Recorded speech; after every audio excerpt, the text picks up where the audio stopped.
Hola, muy buenas tardes, bienvenidos, bienvenidas al tercer conversatorio de Repensando la enseñanza y el aprendizaje de la matemática en el tercer ciclo.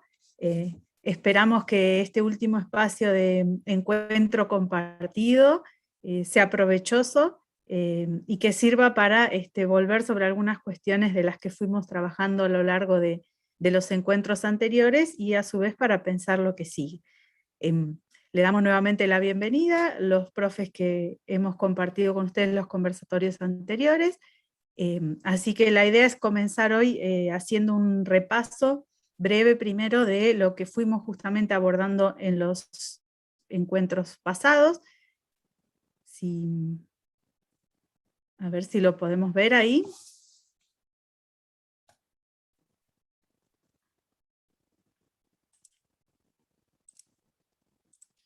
En el caso del primer encuentro, ¿se acuerdan que abordamos sobre, más que nada, aspectos vinculados a la planificación? ¿Qué cuestiones hacen a la planificación? ¿Qué implica particularmente en el área de matemática el trabajar a partir de la resolución de situaciones problemáticas? Es decir, qué puntos o aspectos caracterizan a este enfoque, para lo cual es fundamental hacer un diagnóstico. Charlamos un poco sobre eso, qué es lo que hay que mirar y cómo hacemos para ver qué es lo que saben los chicos y las chicas respecto de cierto conocimiento. Enmarcamos eso en el trabajo con el diseño curricular y abordamos algunos ejemplos de articulación entre sexto y séptimo año a través de justamente una planificación anual y una planificación bimestral con un contenido específico, y también dimos algunas pautas que nos parecían útiles para pensar el trabajo en esta bimodalidad que es lo que nos toca transitar este año. En el segundo encuentro avanzamos particularmente con algunas sugerencias respecto del trabajo con geometría y cómo los contenidos del eje, de este eje, se articulan con los de otros, como el eje de medida, o como un tema también central al segundo y al tercer ciclo, que es la proporcionalidad, con algunos ejemplos concretos, y planteamos algunas cuestiones importantes respecto de la evaluación también, es decir, este enfoque de trabajo tiene que sostenerse con un enfoque consistente de evaluación también. Entonces, vimos algunas pautas a tener en cuenta, y después también contamos con la presencia de un invitado, de Federico Olivero, que comentó puntos importantes vinculados a la articulación entre séptimo año y el nivel medio, y en ese encuentro dejamos las pautas para lo que sería el trabajo final. En este tercer encuentro, además de esta síntesis de trabajo, vamos a tomar algunas de las cuestiones que aparecieron en los trabajos que nos enviaron, que compartieron con nosotros, con el equipo, tratando de usarlos como insumo para abrir la reflexión respecto de aspectos que hacen a la práctica docente y que nos parecieron relevantes cuando discutimos en el equipo justamente cada uno de sus trabajos. Si avanzamos, habíamos puesto las pautas del trabajo final, que nos parecía importante, dado que en los envíos que recibimos no todos respetaron o cumplimentaron esa serie de pautas. Entonces nos parece importante que por ahí las puedan recordar, dado que vamos a extender unos días más el plazo para que puedan reenviarnos las revisiones solicitadas o la ampliación en algunos casos de lo que está hecho. No es necesariamente una revisión, pero sí por ahí ampliar algunos aspectos del trabajo en función de estos requerimientos, que tenían que ver con describir la situación dando un objetivo, anticipando lo que pueden llegar a ser, lo que podían llegar a ser sus alumnos y alumnas con esa actividad, la modalidad de trabajo, después también haciendo un registro de eso que pasó al implementar esa actividad, ese problema, describiendo si los objetivos estaban logrados, si lograron, si hubo distancia, mucha distancia entre lo que ustedes anticiparon que iba a pasar y lo que efectivamente sucedió, cambios que harían con algún tipo de aval, de registro, de documentación de esa experiencia. Y un punto también de reflexión sobre la propia práctica respecto de si harían a esa propuesta, modificaciones, ajustes o adaptaciones en caso de que volvieran a trabajar. Así que estas pautas igual las pueden recuperar también del encuentro anterior. Nos parecía importante recordarlas justamente para quienes quieren o les interesa volver a enviar su trabajo. ¿Qué vimos? ¿Qué queremos recuperar de esos trabajos que nos compartieron? Por un lado notamos algunos aspectos generales que queremos comentar, y después algunas cuestiones más particulares respecto de los temas que aparecieron en esas propuestas. Como cuestiones generales, nos parecía importante volver sobre la distinción entre los propósitos y los objetivos, y después hablar algo de las anticipaciones también.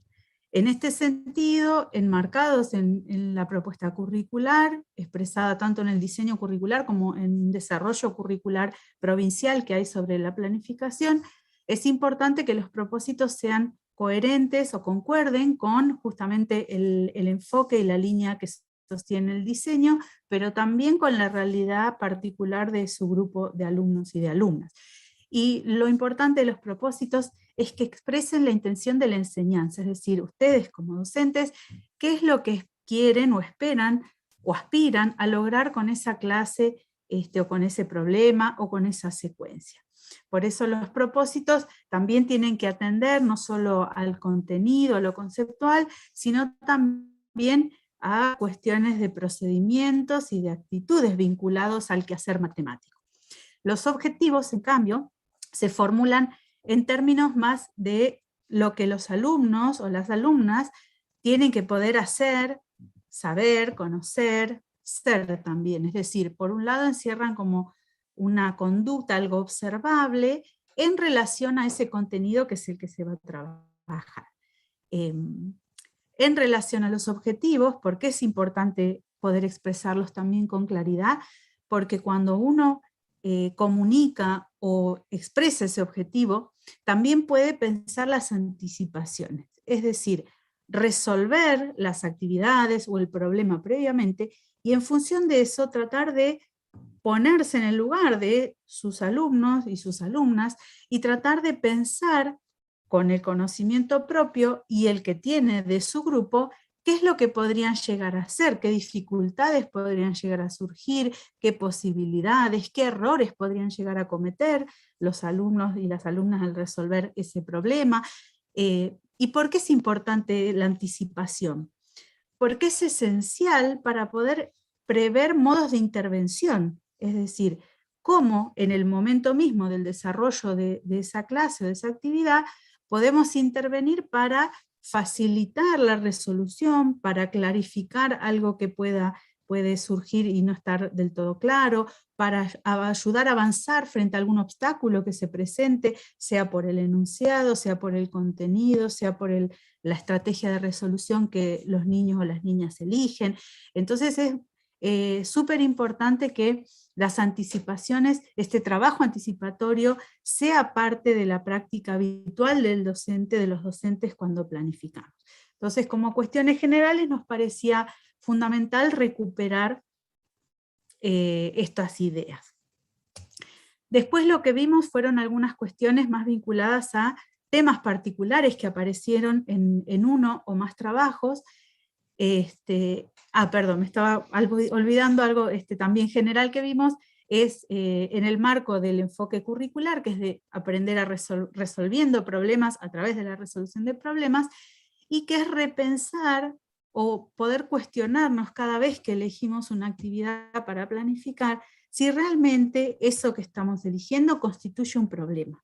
Y sabemos que el problema es la herramienta epistemológica y didáctica privilegiada para aprender y para hacer matemática, no solo en la escuela, sino debería hacerlo en la vida, pero lo importante es que un problema genuino, un buen problema, un problema rico, permita que los estudiantes conjeturen, formulen, reformulen, anticipen, validen, es decir, que los implique cognitivamente desde un lugar exigente, ¿no? Un buen problema desafía, propone un obstáculo, y para poder resolver ese obstáculo es necesario revisar ese conocimiento que uno tiene y poder mejorarlo, ampliarlo, profundizarlo o modificarlo. Entonces también esto es importante porque a ese tipo de problemas nos tenemos que dedicar centralmente porque son los que permiten construir conocimiento.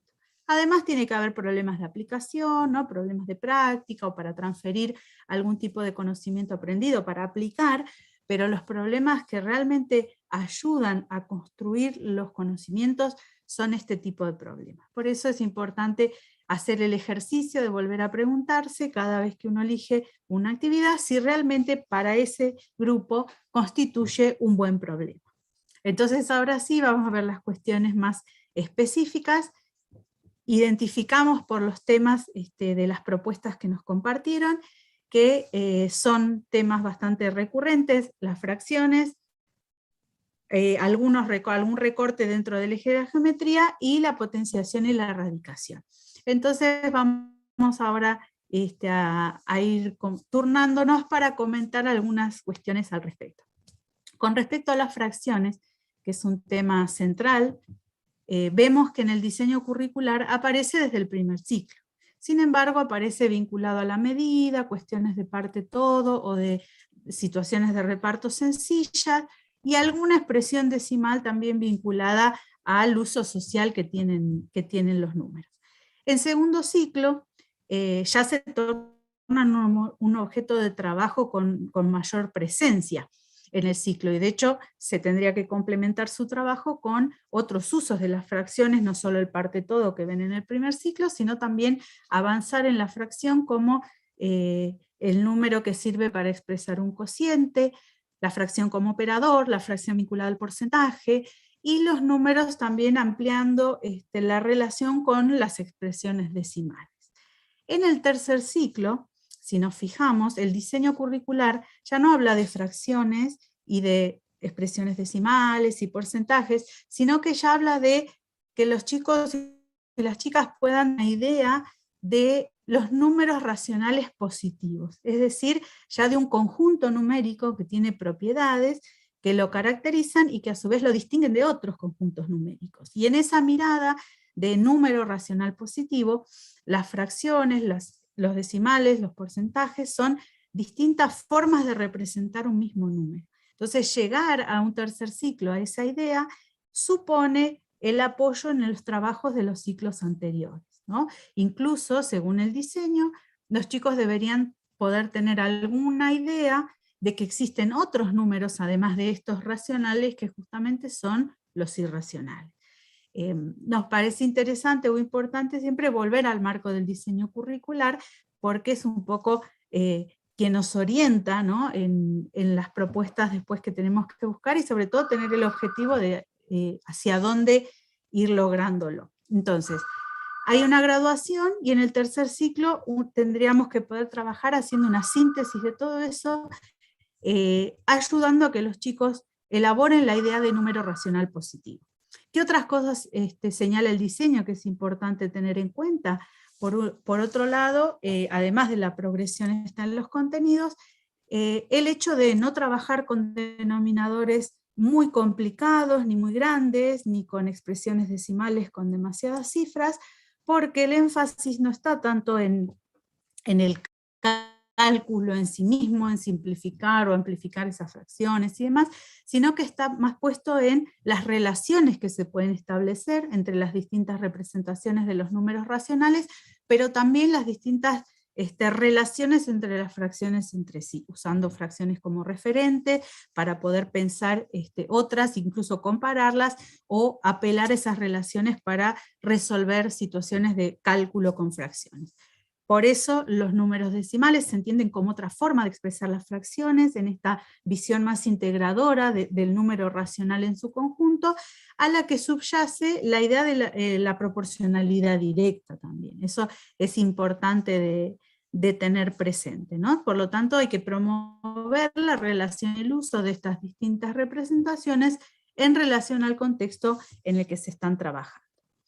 En las propuestas que ustedes nos compartieron, quizás no aparecían muy explícitas, pero sí es importante detenernos a pensar que es probable que hayan aparecido errores y dificultades en cuanto al manejo de las fracciones, y que sepan, o sepamos, o tengamos en mente, que estas dificultades están estudiadas porque suelen ser bastante frecuentes cuando se trabaja con fracciones. ¿Por qué? Porque los chicos y las chicas vienen de un recorrido donde su foco de trabajo estaba puesto en los números naturales, que es un conjunto numérico diferente que tiene propiedades que los distinguen de los números racionales. Y por lo tanto hay muchas cuestiones que conocen de los números naturales que las trasladan al trabajo con las fracciones. Entonces, es importante detectar si se presentan este tipo de errores, entender cuál es el origen de esos errores, para poder hacer propuestas que ayuden justamente a conflictuarlos y a superarlos. Hay un documento que les dejamos en la bibliografía que tiene justamente comentados estos errores y que también ofrece propuestas de problemas como para trabajar y poder abordarlos.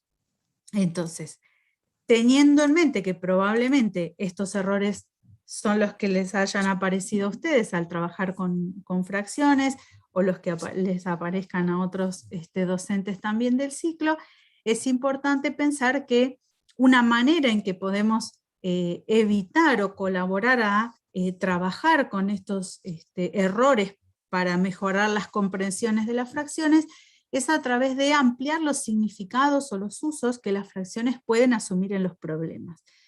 De ahí que es importante la variedad de los problemas para que colaboren a la comprensión justamente más rica de las fracciones.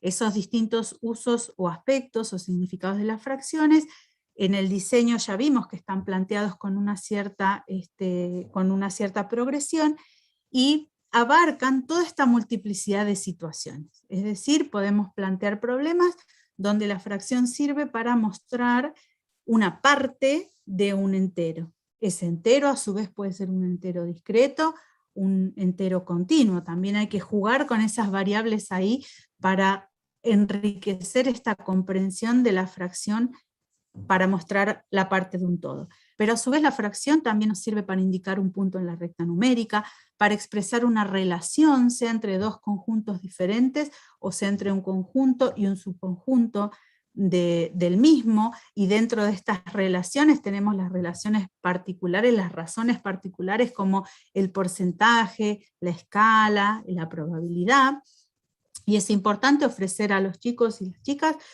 variedad de situaciones donde justamente la fracción aparezca para resolver este tipo de situaciones. Lo mismo con la división indicada, las fracciones sirven para indicar el resultado de una división, y esto tiene que aparecer cuando avanzamos en el trabajo en contextos ya más intramatemáticos, no tanto extramatemáticos, pero también tienen que estar, y además son importantes para los conocimientos que los chicos tienen que ir aprendiendo después en niveles superiores.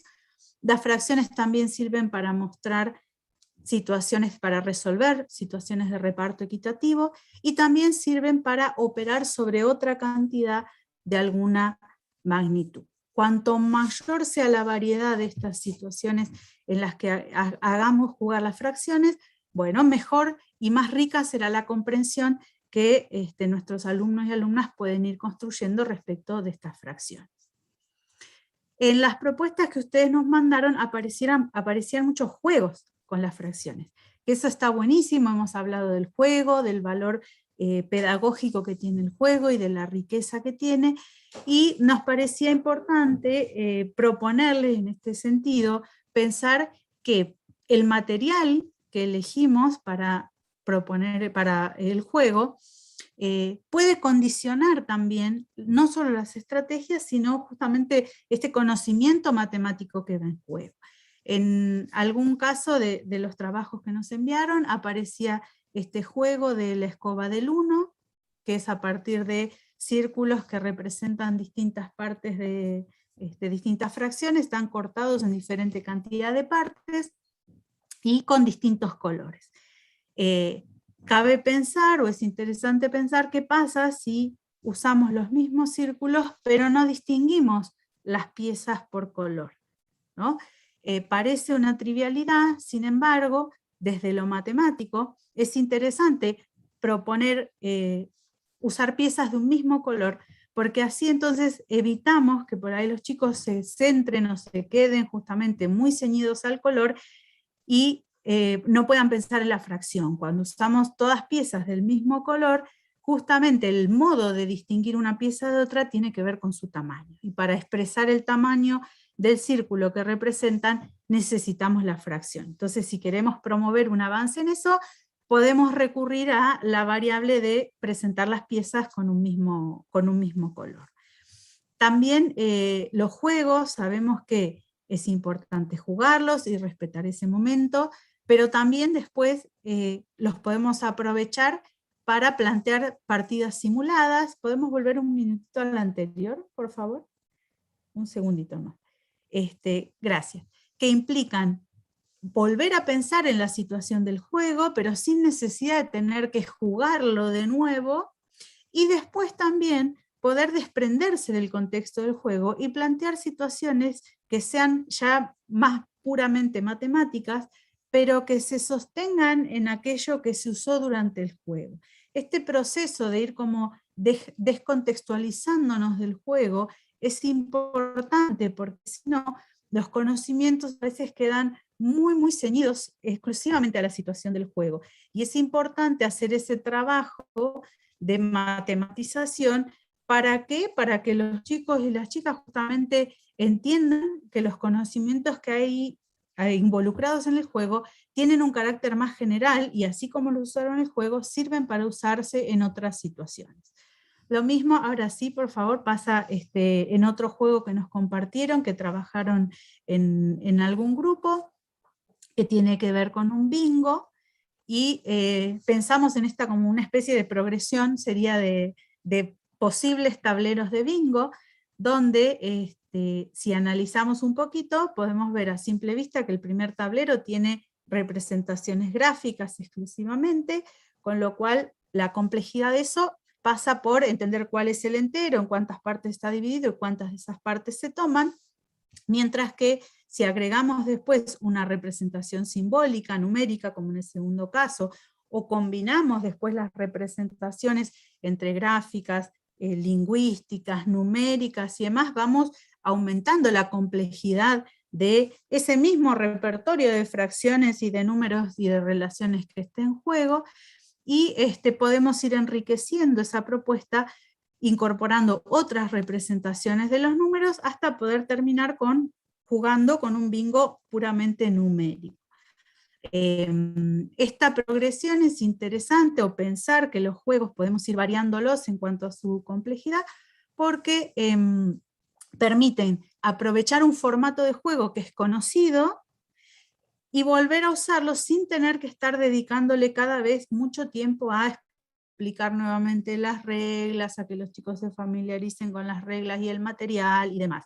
Aprovechamos y capitalizamos un juego que quizás puede empezar sencillo, como el primer cartón que vemos acá, pero después lo volvemos a jugar apelando a distintas variables que permitan profundizar, en este caso, la comprensión o el uso de las fracciones y de los números racionales que hay implicados. Entonces, de estas propuestas respecto a las fracciones, queríamos justamente recuperar y valorar, primero que propongan juegos en el tercer ciclo, cosa que a veces no es muy frecuente, porque pareciera que los chicos grandes ya no pueden jugar más. Nos parecía que sí, que eso es algo valioso para rescatar, y como advertir o alertar sobre algunos puntos para tener en cuenta, para aprovechar al máximo la potencialidad matemática de esos juegos, y que tienen que ver con el repertorio con el que trabajamos, con las representaciones que proponemos vinculadas al material, con el hecho de respetar un tiempo de familiarizarse con el material, las reglas, el formato del juego, con también respetar ese momento de juego mismo. Cuando se juega hay que jugar, y lo que importa es si me sale bien, si gané, si perdí y demás. Recuperar después esa experiencia lúdica, hablar de cómo resultó esa experiencia de juego, y después avanzar en lo matemático, que tiene que ver con retomar, discutir y validar esas estrategias y resultados que fueron apareciendo en el juego. Y además, considerar que no queda ahí el trabajo con el juego, sino que podemos proponer partidas simuladas y otras situaciones en distintos contextos que impliquen la misma matemática que ese juego hizo jugar, valga la redundancia, desde el inicio. Eso está en la próxima diapo. Y un poco, bueno, son algunos aspectos que nos pareció relevantes de destacar en torno a las propuestas que nos compartieron sobre las fracciones. Del mismo modo, vamos a ver ahora algunas cuestiones que queremos compartir de otros temas sobre los que también nos presentaron propuestas.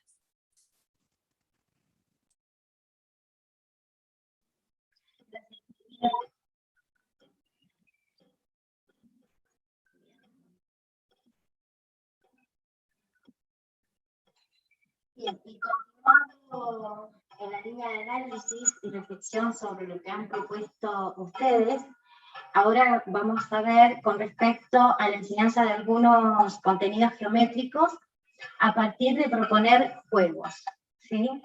Queremos reflexionar sobre cómo estos resultan enriquecedores para la adquisición de saberes, como bien mencionaba Silvia con anterioridad. Pensamos en el juego como recurso a disposición del aprendizaje y no en la mera acción lúdica. Así el juego pasa a formar parte de las actividades planificadas por el docente, la docente, dentro de la secuencia de enseñanza, y en ese sentido no es un entretenimiento, sino una herramienta efectiva y útil para aprender contenidos matemáticos. Desde el marco metodológico de enseñanza, el juego seleccionado debe ser un problema que favorezca la apropiación con sentido de las nociones, comprometiendo el carácter metacognitivo de la reflexión y promoviendo el análisis y la necesidad de generalización, de prueba, de rigor y de simbolización. Entonces, por lo dicho hasta aquí, proponemos juegos con problemas que permitan que el juego sea considerado un problema, que permita poner en escena los conocimientos o saberes previos de los estudiantes, habilite a la discusión, a la toma de decisiones, permita reflexionar y confrontar ideas, permita argumentar, validar procedimientos y resultados, mediante el juego, ¿no? A partir de que se está jugando, cómo se juega, permita todas estas habilidades y estrategias. ¿Para qué? Y bueno, para que contribuya, por supuesto, a la construcción de nuevos saberes, teniendo en cuenta esto. Entonces, en el tercer ciclo, consideramos, y resulta interesante, por ejemplo, desarrollar juegos como los siguientes. Más allá de lo propuesto por ustedes en las secuencias que nos enviaron, queríamos rescatar estos otros juegos. Bien, aquí tenemos un juego de cartas, ¿sí?, en donde aparecen figuras geométricas y propiedades. ¿Qué involucra este juego? Este juego tiene como propósito clasificar las figuras a partir de sus propiedades. Bien, ¿en qué consiste? ¿Cómo se juega? Para jugar se necesitan 2 juegos de cartas por grupo, uno con las propiedades y otro con las figuras. Se forman grupos de 4 estudiantes, se ponen sobre la mesa las cartas con las figuras, se mezclan esas cartas con las propiedades y se reparten 2 a cada jugador. Cada jugador debe analizar sus tarjetas y extraer de las cartas con el dibujo la figura que cumpla con esas propiedades, con las 2 o con una. ¿Sí? Cuando todos terminan, cada jugador explica su elección y la posibilidad o no de utilizar las 2 propiedades para la carta seleccionada. Cada jugador obtiene 1 punto por cada carta tenida en cuenta, y si cumple con las 2 propiedades, obtiene 2 puntos. Si solo cumple con una sola propiedad, obtiene 1 punto. Se juega varias veces, como bien decía Silvia hoy, para que puedan entender la lógica del juego y ir ampliando las estrategias, es necesario jugar varias veces, ¿sí? Entonces, vean cómo en este caso el juego involucra el uso de las propiedades y obliga a los estudiantes a argumentar su elección, por lo que debe buscar la manera de explicar de por qué dicha propiedad corresponde a esa y no a otra figura, o por qué corresponde a más de una. ¿Sí? A continuación tenemos otro juego, que es el juego del retrato o adivinación. En este caso, este juego tiene como propósito la descripción de figuras geométricas a partir del uso de algunas propiedades de las figuras, que los estudiantes irán descubriendo a partir de las relaciones que pueden establecer entre los elementos que las componen y las formas. Este juego consiste en elegir una figura entre un universo variado por parte de la docente o el docente o algún estudiante, sin que el resto de la clase sepa qué se eligió. Y se pide que realicen preguntas que se respondan por sí o por no. Por ejemplo, si se está trabajando con triángulos, como muestra la imagen, los estudiantes podrán realizar preguntas tales como: sus tres lados son iguales, uno de sus ángulos mide 90 grados, ¿tiene algún ángulo obtuso? Y dependiendo de las respuestas, sí o no, y de la cantidad y calidad de preguntas que se realicen, los estudiantes irán descartando algunas innecesarias hasta hallar el triángulo elegido.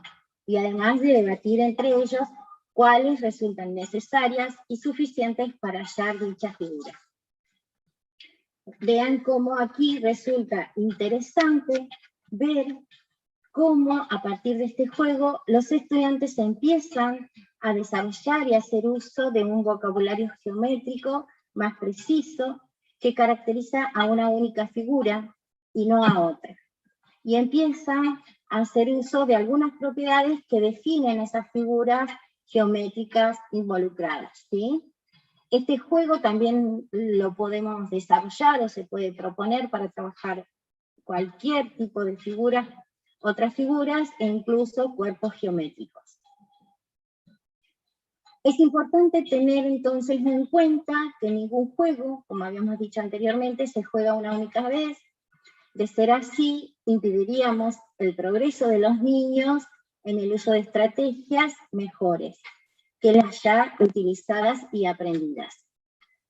También es importante que se organicen actividades en las que los estudiantes puedan volver a utilizar los conocimientos aprendidos durante el juego, como bien decía Silvia anteriormente, esto de descontextualizar lo aprendido en otras actividades que involucren otro grado de conceptualización y desarrollo de otras habilidades. Como por ejemplo, proponer otros tipos de problemas, los de construcción, ¿sí? Los que resultan más que interesantes para explorar con los niños las propiedades de las figuras. Por ejemplo, luego de jugar con las figuras y las propiedades o realizar el juego de retrato o adivinación, se pueden dar datos escritos para que el estudiante construya alguna figura a partir de ciertos datos, y pedir que anticipen, a partir de un debate con el grupo clase, un debate colectivo, si será posible o no obtener alguna figura con esos datos y argumentar por qué sí o por qué no. Por ejemplo, podemos dar como dato, conseguir una figura que tenga dos pares de lados consecutivos congruentes y preguntar si hay una única posibilidad y que fundamenten por qué. Apareciendo en estos problemas, en este tipo de problemas, el uso de la argumentación para justificar las construcciones realizadas, apoyándose, por supuesto, en las propiedades de las figuras. Bueno, para cerrar esta parte, quería dejar en claro también y que pudieran ver cómo el planteo de diferentes problemas, ¿sí?, que involucran distintas prácticas geométricas, permiten ir desarrollando diferentes habilidades, conocimientos en relación a los objetos geométricos y sus propiedades, que se pretenden enseñar en tercer ciclo fundamentalmente. Bueno, le doy la palabra a Alexis. Bueno, Elba,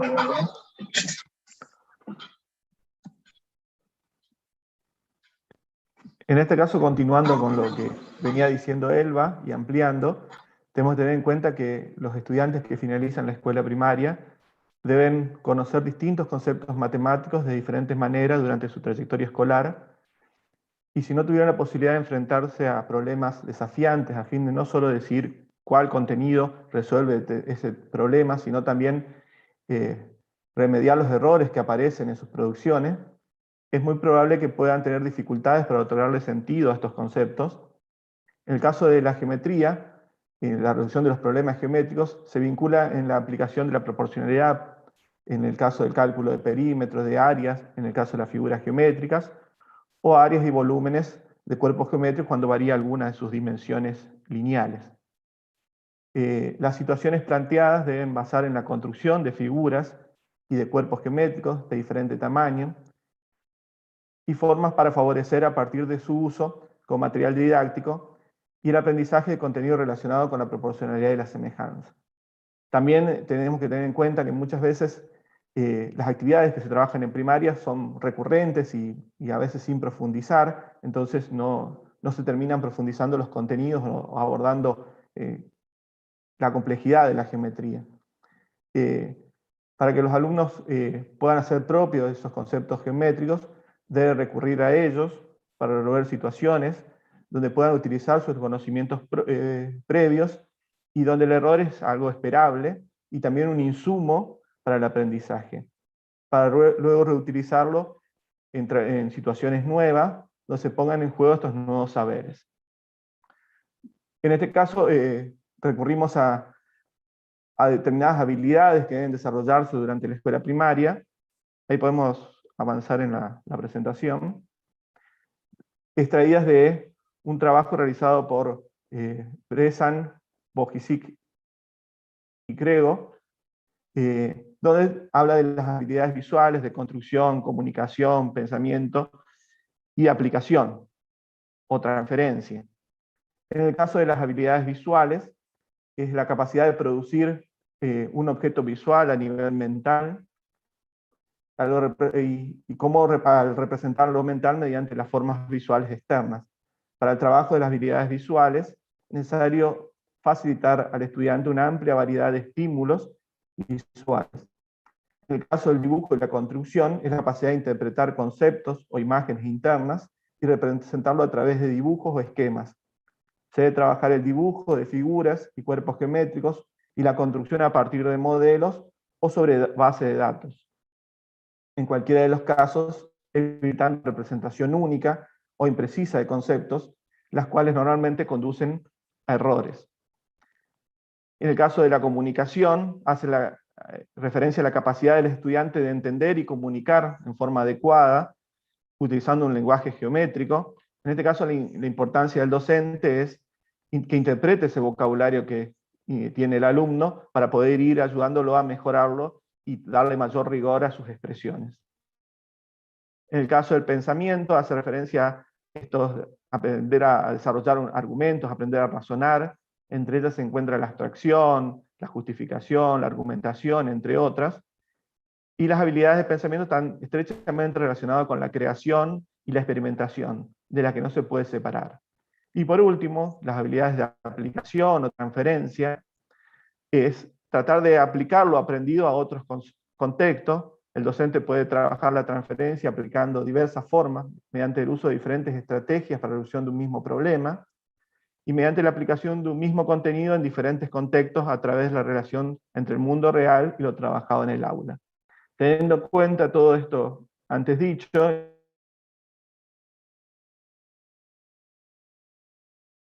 y cuerpos geométricos y el desarrollo plano de estos cuerpos, traigo a continuación una propuesta para seguir profundizando en lo trabajado. En este caso también extraje esta situación desde el mismo material de Brezan, Bojicic y Grego, donde en este caso se habla de realizar diferentes configuraciones para armar con 4 cubitos y después realizar el desarrollo plano, digamos, de las vistas de altura, ¿sí? En este caso se pueden utilizar diferentes materiales como los dados, cubos de papel o madera, o los mismos bloques que son muy conocidos. Serían todos materiales muy próximos a nosotros. En este caso y a los chicos, ¿sí?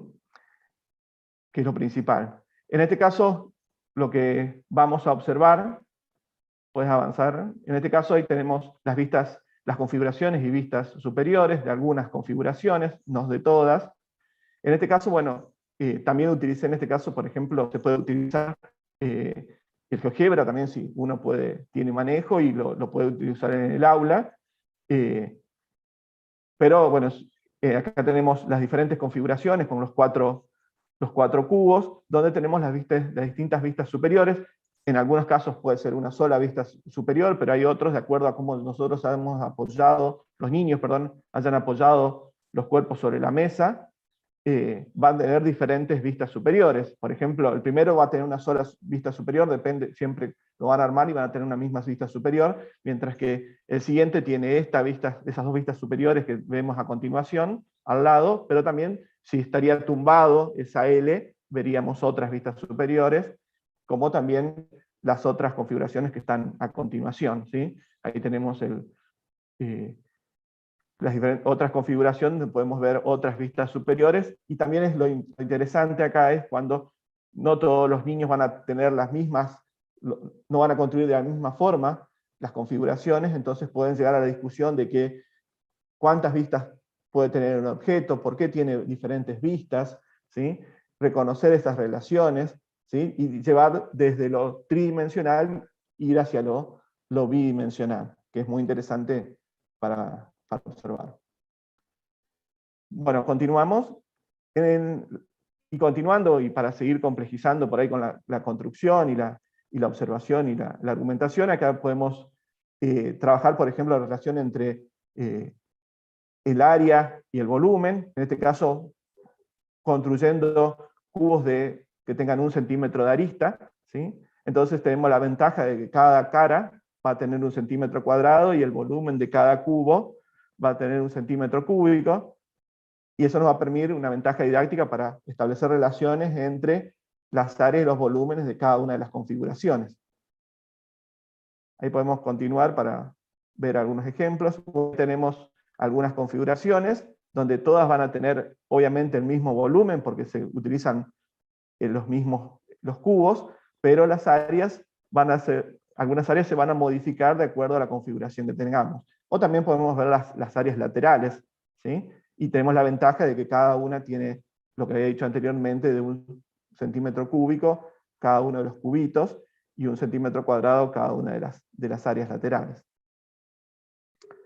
Si quisiéramos seguir profundizando y aplicando hacia otras situaciones, nos podríamos ir aproximando al cubosoma, que es un rompecabezas, un puzzle tridimensional, muy parecido al Tangram, pero en 3 dimensiones, que cuenta de 7 piezas, compuestos por pequeños cubos, donde 6 de las piezas están hechas por 4 cubos, y una sola pieza está hecha por 3 cubitos.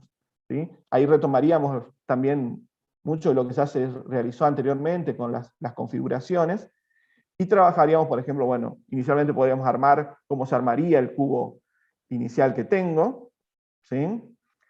Y después, esto también podemos, como el Tangram, tienen diferentes figuras que se pueden armar, y fácilmente la podemos encontrar en la web. Ahí sí podemos avanzar a la otra presentación. Y ahí tenemos algunas construcciones que se pueden hacer con el cubosoma, donde de vuelta podremos trabajar, además de la complejidad del armado y el trabajo sobre el armado de estas configuraciones, también podemos trabajar sobre las diferentes vistas que tenemos y podemos observar, como también podemos observar los volúmenes y las áreas de cada una de las configuraciones, de los nuevos cuerpos que se arman. En este caso, de vuelta teniendo en cuenta que los volúmenes se van a mantener constantes y las áreas se pueden ir modificando de acuerdo a las configuraciones que realizamos. Bueno, ahora continuaría. otra de las propuestas que compartieron en sus trabajos, tal como ya se anticipó, hace referencia al abordaje de la potenciación y radicación. Decidimos entonces hacer un breve análisis al respecto, comenzando por la lectura de nuestro diseño curricular de nivel primario, en donde se propone, entre otros, los siguientes propósitos de enseñanza para el tercer ciclo. Elba, avanzamos, por favor. Ofrecer situaciones problemáticas variadas de la vida real, la propia matemática y otras disciplinas, que atiendan al uso comprensivo de los números racionales y su forma de simbolización para comparar, ordenar, clasificar y operar según sus distintas propiedades. Promover la estimación razonada y conveniente para predecir y o evaluar resultados de cálculo. Estimular el descubrimiento de propiedades y regularidades numéricas para su generalización utilizando expresiones variadas, incluyendo fórmulas de casos sencillos. Con esto queremos reforzar la necesidad de la resolución de situaciones problemáticas variadas, como la construcción significativa de estos contenidos. Y no utilizar estas situaciones problemáticas como refuerzo de un tema abordado como generalmente suele suceder y que hicimos referencia en el primer encuentro de este ciclo de conversaciones. Entonces, y volviendo al diseño curricular, este sugiere para el tema, y posicionándonos en el tercer ciclo, la resolución de situaciones que impliquen potencias cuadradas y cúbicas de números naturales hasta 100, y raíces cuadradas de números naturales hasta 100. Desde el enfoque didáctico al que adherimos, y en concordancia con nuestro diseño curricular, aprender estos conceptos, potenciación y radicación, significa reconocer qué problemas se resuelven con esas operaciones y establecer las relaciones existentes entre estos nuevos conceptos y otros, como la multiplicación y su repertorio multiplicativo. Consideramos necesario para el abordaje de este tema hacer una breve mención sobre uno de los conocimientos previos con el que los estudiantes deberían contar. Como ya mencionamos en otras oportunidades, al intentar resolver los distintos tipos de problemas, los niños seleccionan los modos más apropiados de dar respuesta. Es en esta interacción con las situaciones que necesitará construir nuevos conocimientos. Es necesario que los niños analicen la pertinencia de utilizar tal o cual operación, que construyan la forma de controlar lo que hacen, tanto a lo que respecta a la pertinencia de la operación empleada como a los resultados que van obteniendo. Si pasamos de diapositiva, por favor. Vergniaud define el campo conceptual como un conjunto informal y heterogéneo de problemas, situaciones, conceptos, relaciones, estructuras, contenidos y operaciones del pensamiento, conectados unos a otros y probablemente entrelazados durante el proceso de adquisición. El dominio de un campo conceptual no ocurre en unos meses ni tampoco en algunos años, al contrario. Nuevos problemas y nuevas propiedades deben ser estudiados a lo largo de varios años si quisiéramos que los estudiantes progresivamente los dominen. Las dificultades conceptuales son superadas en la medida en que son detectadas y enfrentadas, pero esto no ocurre de una sola vez y en forma espontánea. Recordemos entonces aquellos problemas que apuntan a construir los diversos significados en el campo multiplicativo a lo largo de la escolaridad primaria. Problemas de proporcionalidad, problemas con medidas, con dinero, con porcentaje, de escala, reducciones y ampliaciones, problemas de conteo de combinatoria, problemas de productos de medida. Dentro de estos problemas están las organizaciones rectangulares, que relacionan dos cantidades organizadas espacialmente en filas y columnas, o largo y ancho. Estos problemas de organizaciones rectangulares pueden, en el segundo ciclo, evolucionar hacia situaciones de superficie donde las magnitudes en juego pueden expresarse utilizando diversos tipos de números. También es oportuno mencionar que estos tipos de problemas son interesantes para favorecer el análisis de la relación entre perímetro y área, permitiendo validar conceptualizaciones que suelen permanecer como propiedades que no son válidas. Para ejemplificar lo que estamos compartiendo, podemos mencionar los casos en el que al tener una superficie con determinada cantidad de cuadraditos, suelen pensar que al duplicar la cantidad de cuadraditos, por ejemplo de la fila, se duplica también la cantidad de cuadraditos total. Es decir, suelen pensar que si se aumenta el perímetro, aumenta proporcionalmente la superficie, tal como lo adelantó anteriormente Alexis. Es necesario entonces trabajar una serie de situaciones variadas que permiten revisar esta concepción no acertada. Por otro lado, estas organizaciones rectangulares de las que estamos haciendo mención también pueden ser un buen aliado en el tercer ciclo, abonando a la construcción del concepto de potenciación y radicación. Veamos el ejemplo que comparte una colega en el trabajo solicitado para este espacio de formación permanente. Podemos observar aquí organizaciones rectangulares en la que la cantidad de filas coincide con la cantidad de columnas. Consideramos buenas actividades para que los estudiantes construyan el concepto de potenciación y radicación, permitiendo que resuelvan con las herramientas con las que cuentan hasta el momento. Aquí también se pueden sumar propuestas donde se puede ir un poco más allá. Por ejemplo, en el tercer problema, se pueden pensar en cajas que pueden tener la misma cantidad de bombones en las filas, en las columnas, y también en pisos, de manera que la caja se convierta en un cubo, en un objeto similar al cubo. Observamos también que tanto el primero como el último problema presentado permiten trabajar en forma paralela el concepto de radicación, la cual siempre se puede trabajar en conjunto con la potenciación, al igual que se trabajó la multiplicación con la división.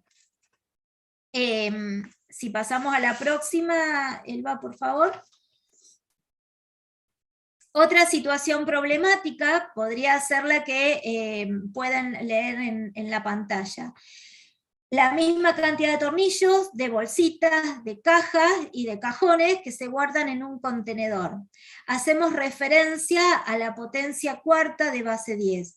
Una situación problemática clásica en la que, sin utilizar las organizaciones rectangulares, sino lo construido, podrían resolver los niños instalando la idea de apelar a otras potencias mayores con las herramientas con las que cuentan y que fueron adquiriendo con las situaciones que describimos anteriormente.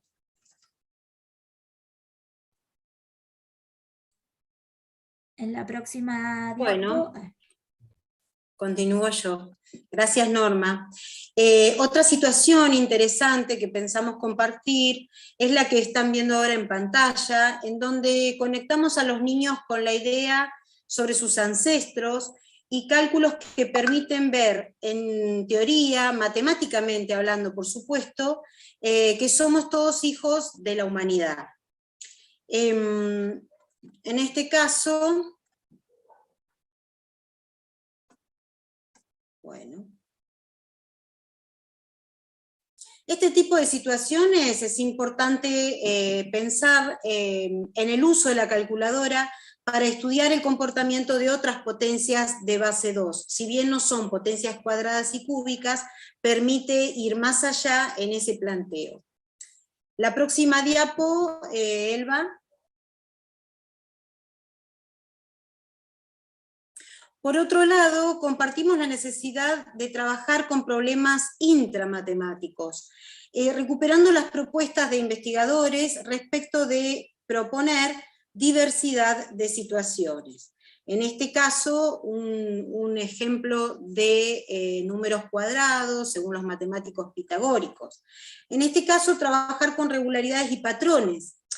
¿Qué nos permite? Nos permite no solo reforzar el trabajo sobre la proyección, más allá de lo que se percibe en el momento, y afirmar lo que ocurre en el caso 10 o en el caso 20, fortaleciendo el trabajo aritmético propiamente dicho, tan necesario en esta etapa para luego, en el nivel secundario, lograr fortalecerlo y llevarlo al plano algebraico.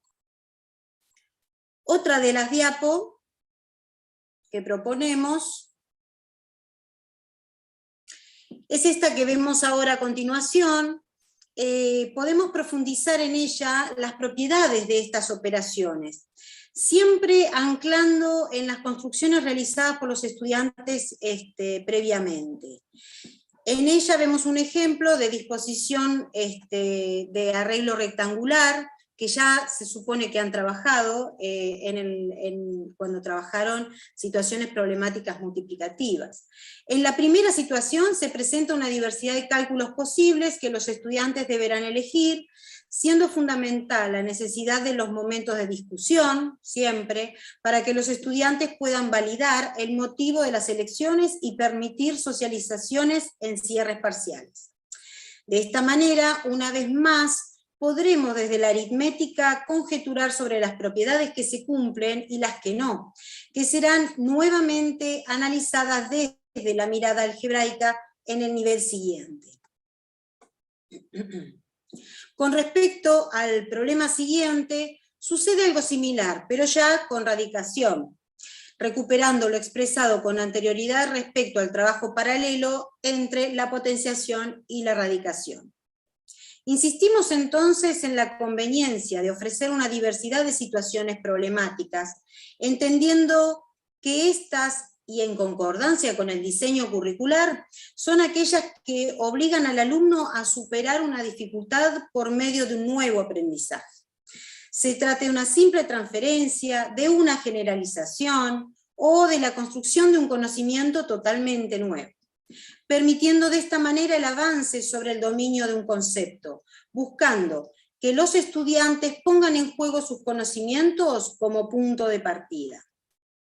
Por esto, es necesario considerar estrategias acertadas y erróneas, para que las puedan poner a prueba, modificar, mejorar, pero es necesario siempre la puesta en común, ya que en soledad difícilmente se logre. Pasamos a la diapo siguiente.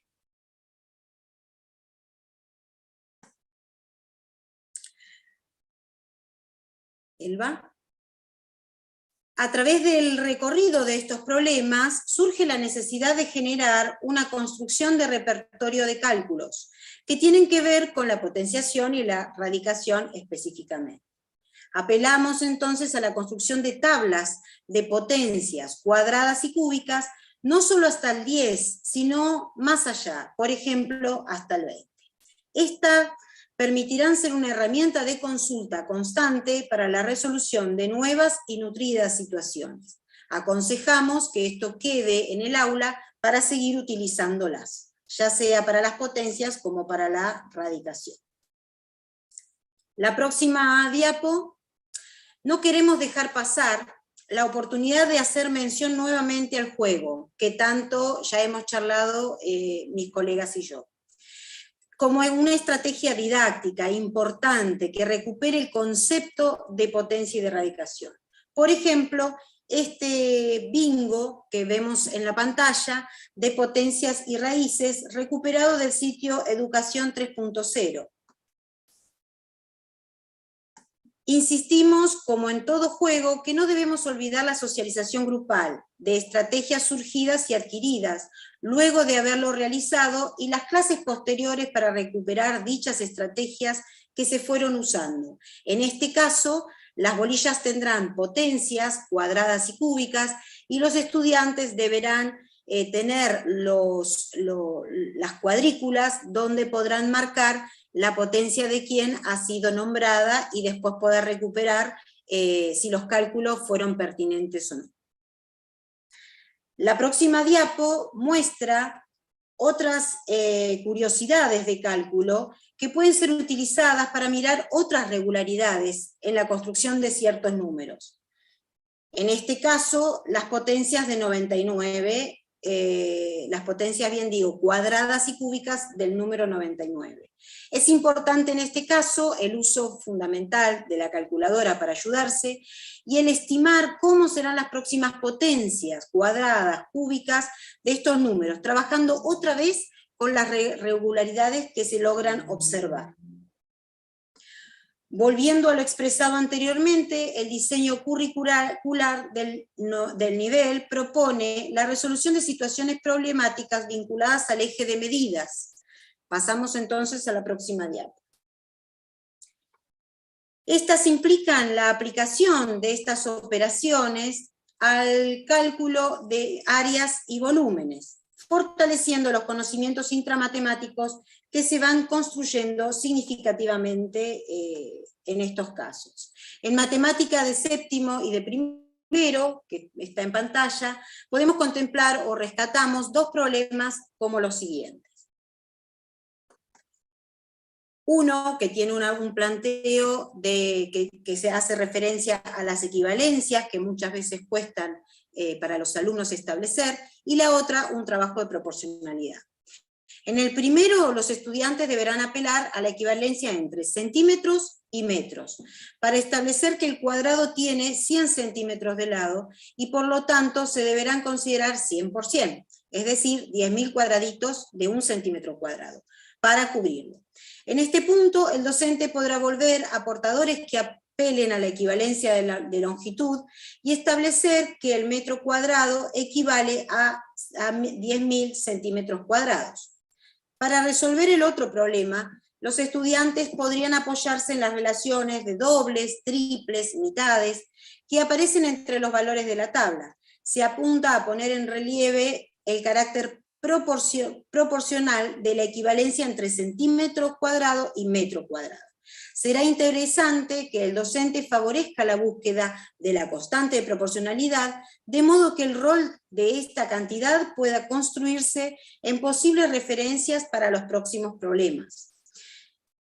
Pasando a la próxima diapo, podemos hacer una construcción de las equivalencias que se pudieron ver, que 1 metro cuadrado es igual a 100 centímetros, todos elevados al cuadrado, 100%, etcétera, igual a 10.000 centímetros cuadrados. Esto también se puede hacer la reversión, es decir, que 1 centímetro cuadrado equivale a tantos metros cuadrados. Nótese que ahí comenzamos a trabajar los racionales, los números racionales, apelamos a las operaciones en racionales, que justamente en este nivel los niños ya están motivados y trabajándolo desde el diseño curricular. También se puede presentar las equivalencias entre metro cúbico, decímetro cúbico y con el centímetro cúbico. Estas equivalencias permitirán ser trabajadas con otra mirada. Aquí también se vuelve a abordar y recordar los repertorios multiplicativos que implican la unidad seguida de 0. En la próxima diapo vemos nuevos problemas donde llegamos al concepto de volumen y a la construcción de conceptos que se refieren al volumen. En el primero, los estudiantes podrían completar la base del cuadrado y contar o calcular la cantidad de cubitos que la forman.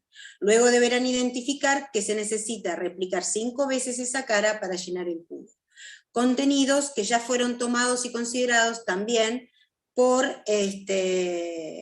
Alexis anteriormente. La última diapo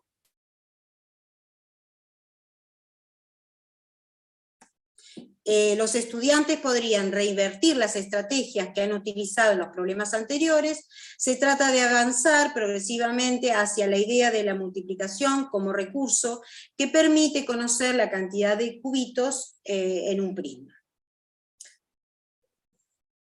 Gracias. Normita.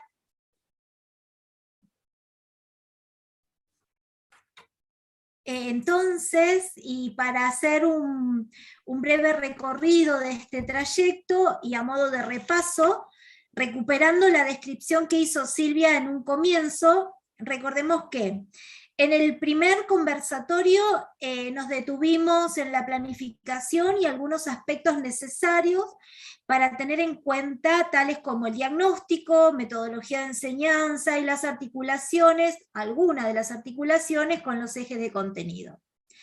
En el segundo encuentro nos detuvimos en la reflexión y algunas sugerencias sobre el abordaje de la geometría y la medida, la evaluación y articulación con el nivel medio, y compartimos las pautas para el trabajo final acreditable.